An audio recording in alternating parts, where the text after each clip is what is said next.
Hi, I'm Lakshmi and this is Career Educators. இந்த வீடியோவில் exercise 7.1ல இருக்கிற கொஷின் நம்பர் 2 சால்வ் பண்ண போகிறோம். கொஷனில் என்ன கொடுத்துருக்காங்கன்னா, a camera is accidentally knocked off an edge of a cliff 400 feet height. அதாவது 400 feet ஹையில் இருக்கிற ஒரு மலை உச்சியிலிருந்து கேமரா ஆக்சிடென்டலாக கீழே விழுந்துருச்சு. டிஸ்டன்ஸ் என்ன கொடுத்துருக்காங்கன்னா s equal to 16 t square. First சப்டிவிஷனில் என்ன கண்டுபிடிக்க சொல்கிறாங்கன்னா, how long does the camera fall before it hits the ground?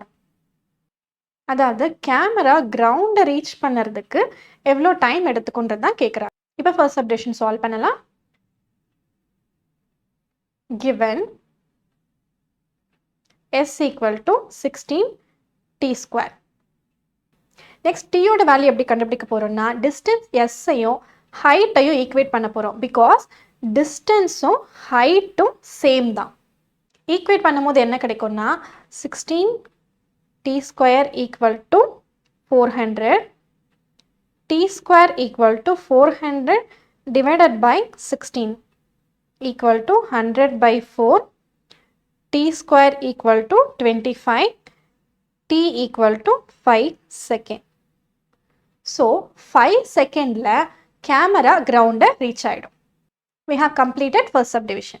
Second சப்டிவிஷனில் என்ன கேட்குறாங்கன்னா, லாஸ்ட் 2 செகண்ட்ஸில் ஆவரேஜ் வெலாசிட்டி என்னவா இருக்குன்னு கேட்குறாங்க. கேமரா கிளிஃப்ல இருந்து கிரவுண்டை ரீச் பண்ண 5 செகண்ட்ஸ் ஆகும்னு நம்ம first சப்டிவிஷனில் கண்டுபிடிச்சிருந்தோம்.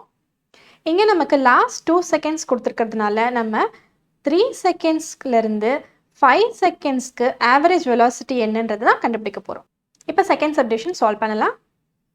Second subdivision, average velocity equal to ds by dt. So s நம்ம differentiate பண்ணணும். 2 into 16 32t. Next என்ன கண்டுபிடிக்க போறோம்னா, average velocity in last 2 seconds. Average velocity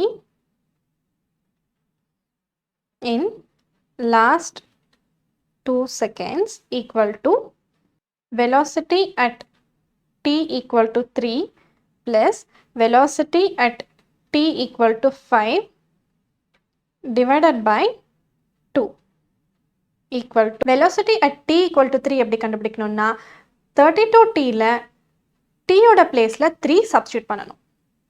32 into 3 plus velocity at t equal to 5 எப்படி கண்டுபிடிக்கணும்னா 32tல t ஓட பிளேஸில் 5 substitute பண்ணணும். 32 into 5 divided by 2 equal to 96 plus 160 divided by 2 equal to 256 divided by 2 equal to 128 feet per second. We have completed second subdivision. Next third subdivision solve பண்ண போகிறோம். third subdivisionல என்ன கேட்குறாங்கன்னா, instantaneous velocity of the camera when it hits the ground. Instantaneous velocityனா என்னன்னா, ஒரு particular டைமில் velocity என்னன்னு கண்டுபிடிக்கிறது தான் instantaneous velocity. இங்கே third subdivisionல என்ன கேட்குறாங்கன்னா, instantaneous velocity of the camera when it hits the ground.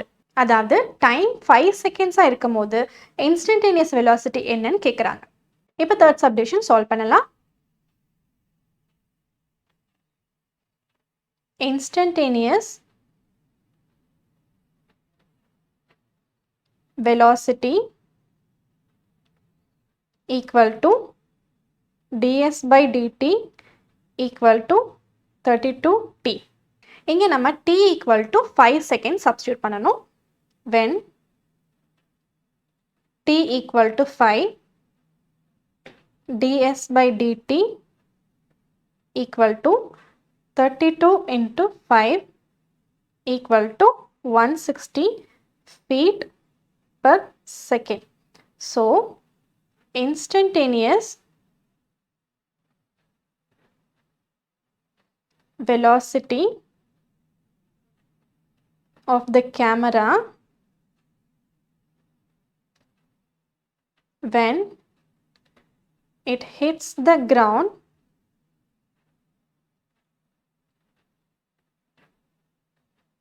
equal to 160 feet per second.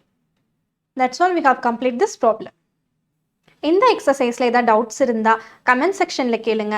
அது இல்லாமல் டிஸ்கிரிப்ஷன் பாக்ஸில் வாட்ஸ்அப் லிங்க் கொடுத்துருக்கோம். டவுட்ஸ் இருந்தால் கேளுங்க. We'll explain you. For more videos, subscribe our channel. Thanks for watching. I'll catch you in the next video.